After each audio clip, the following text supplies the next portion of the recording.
Hello students, welcome back to Vidya mind. तो दोस्तों, last class में हमने क्या डिस्कस कर लिया था? लीनियर के जीरो कैसे फाइंड करते हैं, और ग्राफ हमने देखा था एक स्ट्रेट लाइन बन रहा था और एक्स एक्सिस पे एक बार कट रहा था, और हमने बता दिया था कि लीनियर इक्वेशन अगर है, लीनियर पॉलिनोमियल सॉरी, तो उसमें कितना होगा? एटमोस्ट 10, एटमोस्ट बोल सकते हो या एग्जैक्टली 10। ठीक है ना? Now we are going to discuss very important topic of polynomial, that is zeros of quadratic polynomial. तो आज की क्लास में हम सिर्फ ग्राफ से रिलेटेड बात करेंगे, बाकी चीजें बाद में भी देखेंगे। आज की क्लास में zeros of quadratic polynomial through the graph देखेंगे। तो क्वाड्रेटिक पॉलिनोमियल है क्या? देखिए, क्वाड्रेटिक पॉलिनोमियल से आप अवेयर हैं, आप 9th क्लास में सीख के आ चुके हैं कि अगर कोई चीज, कोई polynomial ax square plus bx plus c is है where a is not equal to 0, अगर इस फॉर्म में है तो आप क्या बोलते हैं कि ये क्वाड्रेटिक पॉलिनोमियल का एक बेसिकली जनरल फॉर्म है। ठीक है ना? अगर इस फॉर्म में कोई चीज है तो उसके दो तरीके से ग्राफ बनते हैं भाई। अगर मैं, क्योंकि हम बेसिकली हम ग्राफिकल सॉल्यूशन की बात करें, ग्राफ से हम कैसे जीरो आइडेंटिफाई करें, अभी हम सिर्फ उतना बात कर रहे हैं। इसका जो ग्राफ बनता है वो या तो इस तरीके से बनेगा या फिर इस तरीके से बनेगा। ये दो चीजें पॉसिबल है। ठीक है ना? अब यहां पे देखिए, इस ग्राफ जो बना है यू शेप में, इसका एक खास नाम है। जिसे लीनियर में स्ट्रेट लाइन बनता था, इसका भी एक खास नाम है, इसको बोलते हैं पैराबोला। जी हाँ दोस्तों, क्वाड्रेटिक पॉलिनोमियल का जो ग्राफ होता है उसको हम पैराबोला बोलते हैं। इसका नाम है पैराबोला, पैराबोला। ठीक है ना? पैराबोला। ठीक है जी। अब एक अपवर्ड है, एक डाउनवर्ड है, यानी एक ऊपर की तरह खुला है, एक दूसरा नीचे की तरह। क्या डिफरेंस है? वो डिफरेंस होता है साहब ए, जो लीडिंग कोएफिशिएंट है। लीडिंग कोएफिशिएंट का मतलब जो एक्स स्क्वायर, यानी मतलब जिसकी पावर सबसे ज्यादा हो वेरिएबल में, उसका जो कोएफिशिएंट होता है उसको लीडिंग कोएफिशिएंट बोलते हैं। तो लीडिंग कोएफिशिएंट ए पे डिपेंड करता है। अगर ए पॉजिटिव है, यहां पे लिखता हूं, if a is positive then जो पैराबोला है ऊपर की तरफ खुलेगा। अगर ए नेगेटिव है तो पैराबोला नीचे की तरफ खुलेगा। ठीक है ना? चलिए इसी चीजों को समझते हुए आगे चलते हैं, देखेंगे। For any quadratic polynomial ax square plus bx plus c where a is not equal to 0, मतलब हमने बता दिया a 0 नहीं। क्यों 0 नहीं होना चाहिए? क्योंकि अगर a 0 हो गया तो देखिए bx प्लस c एक लीनियर बन जाएगा। दैट्स वाई लीडिंग कोएफिशिएंट जो होना चाहिए वो हमेशा वो 0 नहीं होना चाहिए। ठीक है ना? The graph of the corresponding equation, यानी मतलब मैंने इसको क्या बोल दिया भाई, y के फॉर्म में बोल दिया, यानी इक्वेशन बना दिया। इसको हमने पूरे क्वांटिटी को y के इक्वल मान लिया। ठीक है ना? तो y is equal to ax plus bx plus c has one of the two shapes. Parabola बनेगा, इधर ओपन अपवर्ड, यानी ऐसा कब होगा? जब a क्या होगा? ग्रेटर देन 0, और open downwards depending on whether a is greater then 0 और a इज लेस देन 0। यानी मतलब सिंपल है, अपवर्ड्स खुलेगा या फिर डाउनवर्ड्स, किस पे डिपेंड कर रहा है? a पे, कि a पॉजिटिव है या नेगेटिव। a पॉजिटिव है तो ऊपर की तरफ खुला, a नेगेटिव है तो नीचे की तरफ खुला। ठीक है ना? नाम पैराबोला दोनों का ही रहेगा, याद रखना है। ठीक है? चलिए एक बात बता दूं, हम सिर्फ किसकी बात कर रहे हैं? ग्राफ के बारे में बात करें। ग्राफ देख के कैसे जीरो आइडेंटिफाई करें उसकी बात करते हैं। तो ये जो ग्राफ आपको मिला है कैसे ऑब्टेन हुआ, जरा इसको भी देख लेते हैं। सी, मैंने यहां पे इसीलिए क्वेश्चन ले लिया है, draw the graph of quadratic polynomial x square minus 3x minus 4। इसके ग्राफ को एक बार बना के देखते हैं तो आपको एक आइडिया लगेगा भाई हमें जो एक पैराबोला मिलता है क्या। तो वही चीज जैसे आपने लीनियर में किया था, सेम प्रोसेस यहां पे करेंगे। कुछ वैल्यू ऑब्टेन करते हैं। ठीक है ना? मैंने इसको क्या बोला, जो एक्स स्क्वायर गिवन है इसको हमने बोल दिया let y is equal to, इस चीज को मैं y इज इक्वल टू लिख सकता हूं, राइट ना? X square minus 3x minus, इस तरीके से लिख लिया। तो यहाँ पे हमने क्या देना है, x को कुछ इनपुट देंगे और हमें इसकी वैल्यू यानी y पता चलती जाएगी। ठीक है जी? तो हमने क्या बोला, अगर मैं सबसे पहले यहाँ पे 0 डाल दूं, क्या डाल दूं? 0। x जैसे आप 0 डालोगे, x जैसे 0 डालोगे, देखो ये सारा 0 होके यहाँ पे -4 आ जाएगा। क्लियर है? अब x की वैल्यू आप चाहो तो कुछ नेगेटिव वैल्यू ले लो।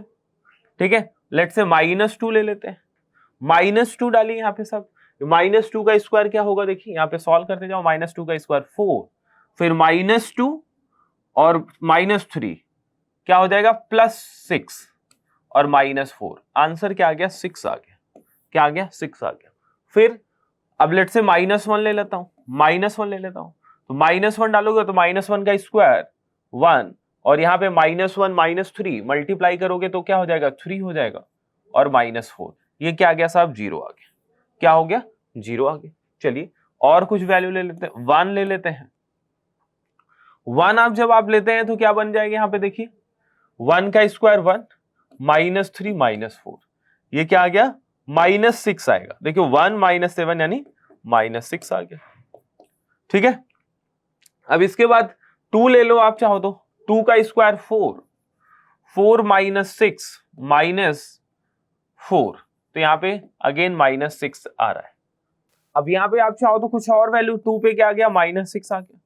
ठीक है, आप 3 ले लो, 3 पे क्या आएगा देख लो, 3 का स्क्वायर 9, -3 3 जा 9, ठीक है, -4, ये क्या आ गया, -4 आ गया, तो यहाँ पे -4 आ जाएगा। इसी तरीके से वैल्यूज आप लेते जाइए, ठीक है ना। चलिए अब इसको हम प्लॉट करते हैं। प्लॉट वैसे जैसे आप कोऑर्डिनेट सिस्टम में करते थे वही सेम प्रोसेस यहाँ पे करना है आपको, ठीक है जी। हमने यहाँ पे x और y कोऑर्डिनेट, x एक्सिस और y एक्सिस ले लिया, ये आपका y एक्सिस और ये आपका x एक्सिस है, ठीक है जी। अभी आपको पता है ओरिजिन होता है, ठीक है। अब यहाँ पे वैल्यूज असाइन कर लेते हैं, 1 2 3 4 5 6 7, तो 1 2 3 4 5 6 और 7, यहाँ पे 1 2 3 4 5 6 7, ठीक है, 1 2 3 4 5 6 7 ऐसे। यहाँ पे -1 नेगेटिव में है, -6, तो नेगेटिव ले लेते हैं, -2 -3 -4, ठीक है, -5 -6, यहाँ पे -1 -2 -3, ठीक है, बस इतना कर देते हैं। चलिए अब इसको प्लॉट करते हैं। प्लॉट करने में क्या है, 0, -4, जब भी x कोऑर्डिनेट 0 आएगा यानी मतलब ये पॉइंट हमेशा y एक्सिस पे होगा, y कहा, -4, तो -4, ये लेट्स चेंज द कलर, तो यहाँ पे आ गया ये, दिस इज योर व्हाट, 0, -4, ये आ गया तुम्हारा 0, -4, ठीक है ना। चलिए आगे देखें, नेक्स्ट -2, 6, -2 मतलब हमें किधर जाना है भाई, y एक्सिस के लेफ्ट में, कितना यूनिट, 2 यूनिट, फिर पॉजिटिव है, पॉजिटिव कितना, 6 यूनिट ऊपर, 6 यूनिट ऊपर, यानी मतलब यहां पे कुछ, तो ये तुम्हारा -2, 6 आ गया। सही है जी। नेक्स्ट आते हैं -1, 0, तो -1 यहां पे आया, और 1, 0 यानी मतलब y कोऑर्डिनेट यहीं पे रहेगा पॉइंट, ये तुम्हारा पॉइंट कहाँ है, यहीं पे, ये है तुम्हारा पॉइंट, -1, 0, -1, 0, ठीक है ना। नेक्स्ट देखेंगे 1, -6, 1 इधर पॉजिटिव और -6 यहां नीचे इस जगह पे आ गया, ठीक है ना। फिर 2, 6, ये 2, -6 होगा, ठीक है जी, ये -6 होगा साहब, यहाँ पे 2, -6 आएगा, तभी यहाँ पे आएगा, राइट ना, 2, -6 यहाँ पे ये भी आ गया। चलिए जी 2, -6, इसके बाद नेक्स्ट क्या बोला आपसे, नेक्स्ट में क्या है, 3, -4 भी है, तो यहाँ पे 3 आ गए, ठीक है, और -4, तो 3, -4 आपका आएगा यहाँ पे, ठीक है, यहाँ पे आ गया 3, -4। कुछ और वैल्यूज ले लेते हैं सो दैट पॉजिटिव आ जाए। 5 ले लू क्या, 5 का स्क्वायर 25 होगा, ठीक है, -5 15 होगा, 5 3 15 -4, तो ये 19 और ये 6 आ जाएगा, क्या आ जाएगा, 6। तो यहां पे लिख लेता हूं कुछ और वैल्यूज, इसको हटा लो आप, इसको मैं हटा लेता हूं फिलहाल के लिए, ठीक है। यहाँ पे कुछ और वैल्यूज, ये 5 पे मैंने जब 5 डाला तो यहाँ पे क्या आ रहा है भाई, 6 आ रहा है, ठीक है ना, ये ले लेता हूं, तो 5 पे 6 आ रहा है, यानी मतलब लेट्स से ये 5 है तो 6 यहाँ पे आएगा, 5 पे 6 आ रहा है यानी यहाँ पे, ठीक है। और कुछ वैल्यूज लेना है तो आप बीच क्या ले सकते हैं, 4 भी ले लो आप, 4 भी ले लो, ठीक है। 4 पे क्या आएगा, 4 का स्क्वायर 16, -4 3 12, -4, तो ये 0 आ गया, क्या आ गया जी, 0। 4 पे क्या बन गया, ये 0, मतलब आपने यहाँ पे देखा ये पास कहां से हो रहा है, यहाँ से पास, ये आपका सारा आपने 5, 6 हो गया, ठीक है, ये 4,0 हो गया, ठीक है। और ये आपने क्या प्लॉट किया था भाई यहाँ पे 3,-4, 3,-4 है ये, और ये क्या है आपका 2,-6, ठीक है जी। और ये क्या है आपका 1,-6। ये सारी वैल्यूज आपने बना दी, ठीक है। अब इसी हमने क्या करना है, अब देखो इसी पे हमने ग्राफ बना रहा हूं। देखिए मैं कलर ले लिया इसको, ठीक है जी। अब मैं इसे फ्री हैंड से इसको ज्वाइन करते जा रहा हूं, देखिए ज्वाइन करते जा रहा हूं, ऐसे मुड़ाया और ये फिर यहां से पास होते हुए ऐसे निकल। तो आपको एक ग्राफ देखो जरा दिख रहा है, ठीक है। एक ग्राफ हमने स्केच कर दिया, ठीक है जी। ये ग्राफ बन गया, मतलब आपके पास जो इक्वेशन गिवन था दैट मीन्स x² -3x-4, उसका हमने ग्राफ जब प्लॉट किया हमें ये शेप ऑब्टेन हुआ। क्या हुआ? ये शेप ऑब्टेन हुआ। क्लियर है? तो मतलब बेसिकली हमें यहां पे मैं आपको बस सिखाना चाहा कि जो ग्राफ बनता कैसे है, कहीं ऐसे नहीं बना दिया गया। बस हमने जो इनपुट आउटपुट वैल्यूज दिया है उसी को अगर मैं प्लॉट कर दूं और उनके पॉइंट को ज्वाइन कर दूं, हमें हमेशा एक पैराबोला ऑब्टेन होगा। किसके केस में दोस्त? जब भी ये क्वाड्रेटिक पॉलिनोमियल होगा। तो मैं आपको बस ये सिखाना चाहता हूं, ठीक है। बाकी चीजें और आगे चलेंगे। तो यहाँ पे समझ में आ गए हाउ टू आप कोई भी लीजिए क्वाड्रेटिक पॉलिनोमियल और उसको खुद से प्लॉट करने का देखिए, प्लॉट करिए उसे और आपको देखेंगे कि हर केस में आपको क्या मिलेगा, एक यू शेप यानी पैराबोला ही ऑब्टेन होगा, ठीक है ना। चलिए बहुत बढ़िया। तो अगर मैं इसी चीज को यहाँ पे देखिए सॉल्यूशन में आए, यहाँ पे आपको करके भी दिखाया गया, ठीक है ना। तो इस तरीके से आप क्लियरली देख सकते हैं कि ग्राफ इसका हमने यहाँ पे कुछ वैल्यूज ले लिया है, ठीक है ना। और ये पॉइंट है और यही पॉइंट को हमने जब इसमें कोऑर्डिनेट सिस्टम में डाला, प्लॉट किया, तो हमें ये शेप मिला। और इस शेप को हमने क्या बता दिया, क्या किस नाम से जानते हैं भाई? पैराबोला के नाम से जानते हैं, पैराबोला के नाम से जानते हैं, ठीक है। याद रखना है क्वाड्रेटिक पॉलिनोमियल का ग्राफ हमेशा क्या होता है? पैराबोला होता है, ठीक है ना। तो graph of quadratic polynomial done. चलिए अब हमें जो बात करनी है वो किस पे करनी है? Zero of quadratic polynomial. तो चलिए मैंने आपको जैसा कि मैंने आपको बोला, ध्यान दीजिएगा कि जो जीरो है अभी सिर्फ हम ग्राफ से देखेंगे। अभी मैंने आपको एक ग्राफ बनाया, कुछ ग्राफ इस तरीके से बनता नजर आया, ठीक है। अब इस ग्राफ में मैंने क्या समझाने की कोशिश किया कि जो ये यू शेप ग्राफ है, अगर मुझे इसको देख के जीरो बताना है तो आपको कुछ करना नहीं है, बस आप देखेंगे जो पैराबोला है एक्स एक्सिस, किसको भाई? एक्स एक्सिस को कितनी बार इंटरसेक्ट कर रहा है, बस ध्यान दीजिए। यहां पे अगर ध्यान से देखिए तो ये जो पैराबोला है एक्स एक्सिस को 2 बार इंटरसेक्ट कर रहा है, एक यहां पे, एक यहां पे। तो मैं क्या बोलूंगा, इस जो जिसका ये ग्राफ है उसके पास कितने जीरो हैं? 2 जीरो। यानी अगर सिंपल बोल दिया ये y is equals to px है, y is equals to px है, यानी मतलब कोई क्वाड्रेटिक पॉलिनोमियल ग्राफ है तो इसमें कितना जीरो है? आपको बस देखना है कि x एक्सिस पे कितनी बार इंटरसेक्ट कर रहा है, उतने ही जीरो हैं। यहाँ पे 2 बार इंटरसेक्ट कर रहा है तो 2 जीरो, ठीक है ना। लेट्स से एक ग्राफ ऐसा हो गया, सही है, सिर्फ एक बार ही। तो यहाँ पे आप देखिए सिर्फ एक बार ही टच कर रहा है तो इसमें 1 जीरो हो गया, ठीक है ना। तो यहाँ पे देखिए जरा, मैंने एक ग्राफ ऐसे बनाया, यहाँ पे इंटरसेक्ट ही नहीं कर रहा है, यानी मतलब यहाँ पे 0 0 हो गए, ठीक है। इसी के बारे में बात करने वाला हूं। चलिए देखिए, सबसे पहले आपको पता चल गया ग्राफ के बारे में। तो ग्राफ इस तरीके से ऑब्टेन होगा या फिर इस तरीके से ऑब्टेन होगा, यानी या पैराबोला ऊपर की तरफ खुल रहा होगा या तो नीचे की तरफ खुल रहा होगा। दोस्त इससे ज्यादा आपको कुछ जानने की जरूरत नहीं है। ध्यान क्या रखना है, इस ग्राफ का नाम है पैराबोला। क्या नाम है भाई? पैराबोला, ठीक है। और जहां पे ये एक्स एक्सिस को कट कर रहा होगा वही क्या होंगे? इसके जीरो होंगे, वही क्या होंगे? जीरो। और इसके जो मिनिमम पॉइंट होता है इसको हम बोलते हैं वर्टेक्स। क्या बोलते हैं इसको? इसको वर्टेक्स बोलो या मिनिमम पॉइंट बोलो। इधर भी वही चीज है। ये देखिए यहाँ पे एक्स एक्सिस को कट कर रहा है, यानी मतलब इसमें जीरोज हैं। कितने जीरो आ जाएंगे? 2 जीरो, इसको जीरोज बोल देंगे। और इसका नाम पैराबोला है, ये आपको पता है।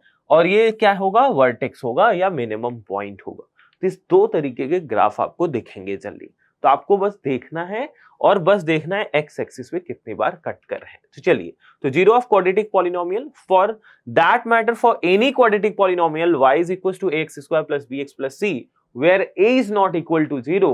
ए हमेशा जीरो होना ही नहीं चाहिए, लीडिंग कोएफिशिएंट जीरो नहीं होता, ठीक है। The graph of y is equal to ax square plus bx plus c has either one of these two shapes. क्या दो शेप होंगे? If a is greater than zero then it is open upwards, यानी इस तरीके से जो आपको पहले बता चुका हूं। दूसरा, जब a is less than zero यानी a जब पॉजिटिव होगा तो ऐसा बनेगा, a नेगेटिव होगा तो डाउनवर्ड यानी पैराबोला नीचे की तरफ खुलेगा, ठीक है। a positive upward, a negative downward, ये दो केस पॉसिबल है, एकदम से याद रखना है। अब ध्यान रखना क्या है, यहां पे बस देखना है एक्स एक्सिस को कितनी बार इंटरसेक्ट या टच कर रहा है, ठीक है ना। तो यहाँ एक बार कर रहा है यानी एक जीरो होगा, यहाँ दो बार ही कर रहा है यानी यहाँ पे दो जीरो होंगे, बस यही ध्यान रखना है। ये दीज के अनुसार पैराबोला, इस कर्व को हम पता है चल गया पैराबोला बोलते हैं, ठीक है। तो यहाँ पे जो इंपॉर्टेंट बात है उसको सीख लो, उसी पे सबसे ज्यादा आपको काम करने हैं। The zeros of a quadratic polynomial ax square plus bx plus c where a is not equal to 0 are precisely the x coordinates of the points where the parabola representing y is equal to x square plus bx plus c intersect the x axis। बस ये देखिए कि जो parabola है x axis को कहाँ पे intersect करता है, कहाँ पे इंटरसेक्ट करता है बेसिकली, और जहां पे इंटरसेक्ट कर रहा होगा वही उसके जीरो होंगे, सिंपल सी बात है, ठीक है ना। ये जो पॉइंट है यही इसके क्या होंगे, जीरो होंगे। और जितनी बार इंटरसेक्ट कर रहा है, जितनी जगह पे, बार नहीं, जितनी जगह पे, जितने प्लेस पे, उतने नंबर ऑफ जीरो होंगे, ठीक है जी। बस इसी बात पे है। तो इसमें तीन केसेस पॉसिबल है, जो अभी आपको ड्रॉ करके दिखाया उसको देख लेते हैं। As far as the shape of the graph is concern the following three cases are possible. क्या तीन केसेस पॉसिबल है दोस्त? देखते हैं। केस वन देखेंगे। केस वन क्या है? Two distinct zeros. Case one ऐसा हो सकता है जब दोनों जीरो क्या हो, डिस्टिंक्ट हो, यानी अलग अलग हो। कैसे? The graph cuts x axis at two distinct points a and a dash. मैंने क्या बोला? a और a डैश पे कट करता है, where the x coordinate of a and a dash are the two zeros of quadratic polynomial of polynomial ax square plus bx plus c as shown in below. तो यहाँ पे देखिए हमने क्या बोला कि यहां पे जो पैराबोला, पहला केस ले ले, टू डिस्टिंक्ट जीरो। तो एक बारी यहां पे जिसको मैंने a बोला है, ठीक है ना, एक बारी यहां पे जिसको मैंने क्या बोल दिया, a डैश बोला, ठीक है जी। इस दो जगह पे x एक्सिस को ये पैराबोला इंटरसेक्ट कर रहा है, और यहां पे जो a और a डैश है यही दो जीरो है, ठीक है। अच्छा, ऊपर की तरह खुलेगा तो कोई बात नहीं है। यहां पे देखिए, इसको मैंने a डैश बोल दिया और इसको क्या बोल दिया, a बोल दिया। ये जनरल सिंबल है, ये कुछ भी हो सकते हैं। कल को तुम इसको अल्फा और बीटा बोल दो, कोई बुराई नहीं। इसको क्या बोल दो, अल्फा एंड बीटा बोल दो, इसे p एंड q बोल दो, बस एक जनरल सिंबल है। ये दो जीरो है, दो डिफरेंट प्लेसेस पे x एक्सिस को कट कर रहे हैं, दैट्स इट। क्लियर है? तो a quadratic polynomial can have two distinct zero as shown in case one.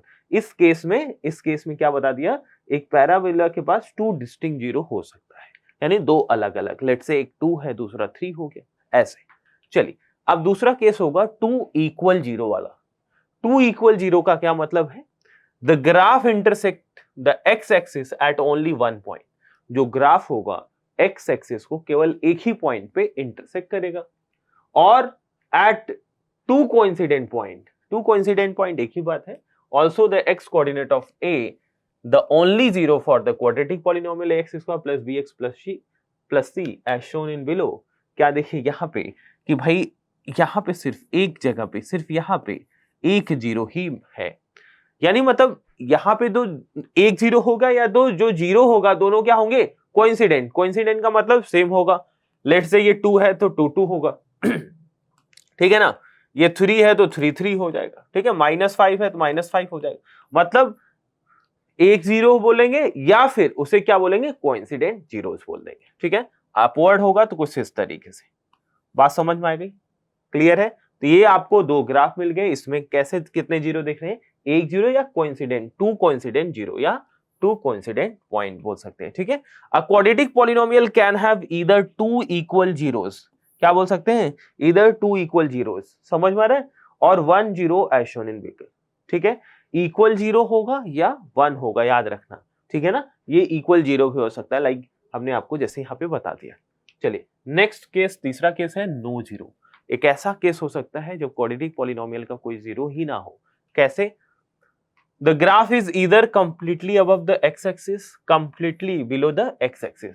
So it does not cut the x-axis at any point. Hence, the quadratic polynomial ax square plus bx plus c has no zero, as shown in below. देखिए यहाँ पे क्या है, जो graph है completely above the x-axis है, यानी x-axis के आसपास भी नहीं है, कट कर ही नहीं रहा है या टच नहीं कर रहा है। अगर नहीं कर रहा है तो यहाँ पे कोई जीरो ही नहीं होगा। ठीक है ना, या फिर below x axis, below x axis है। देखिए यहाँ पे जो पैराबोला है एक्स एक्सिस के क्या है, नीचे है, तो इस केस में भी कोई जीरो नहीं होगा। तो इसलिए याद रखना कि हमने 3 केसेस देखे, पहली जगह पे 2 जीरो, फिर दूसरे केस में 1, और ये तीसरे केस में कोई जीरो नहीं है। क्लियर है भाई? यानी मतलब मैं क्या बोलूंगा, quadratic polynomial can have no zero. ठीक है ना, यानी मतलब पॉलिनोमियल के पास जीरो भी, यहाँ पे क्वाड्रेटिक पॉलिनोमियल है, जरूरी नहीं उसका जीरो हो, जीरो भी हो सकता है। ठीक है ना, तो यहाँ पे जीरो ऑफ क्वाड्रेटिक पॉलिनोमियल को अगर मैं समराइज करूं, हमने क्या सीखा, तो to summarise a quadratic polynomial can have either 2 distinct zero, 2 equal zero, या फिर नो जीरो। याद रखना। ठीक है, तो तीनों केस, 2 डिस्टिंक्ट मतलब 2 अलग अलग, इक्वल मतलब 2 सेम, और नो जीरो कोई जीरो ही एग्जिस्ट नहीं कर रहा होगा। It can be summarized by saying that a polynomial of degree 2 has maximum, very important, एक नंबर क्वेश्चन यहां से, a polynomial of degree 2 बोले तो quadratic polynomial has a maximum of 2 0, maximum बोल ले या फिर at most बोल ले, क्या बोल ले, at most 2 0, याद रखना है। ठीक है, quadratic polynomial has at most 2 0। कभी कभी ऑप्शन में एग्जैक्टली 2 0 बच्चे मार्क करके आ जाते हैं, एग्जैक्टली 2 गलत है, क्योंकि हमने अलग अलग तीनों केस आपको दिखा दिए। ठीक है ना, तो एग्जैक्टली 2 पे मार्क नहीं करना है। तो ग्राफ से रिलेटेड बात थी। अब आप ग्राफ देख के जीरो आइडेंटिफाई करना सीख चुके हैं कि, और दूसरी चीज जहां पे इंटरसेक्ट करता है वो उसका जीरो होता है। क्लियर है? कुछ क्वेश्चन और लेंगे अगले क्लास में। Thank you for watching.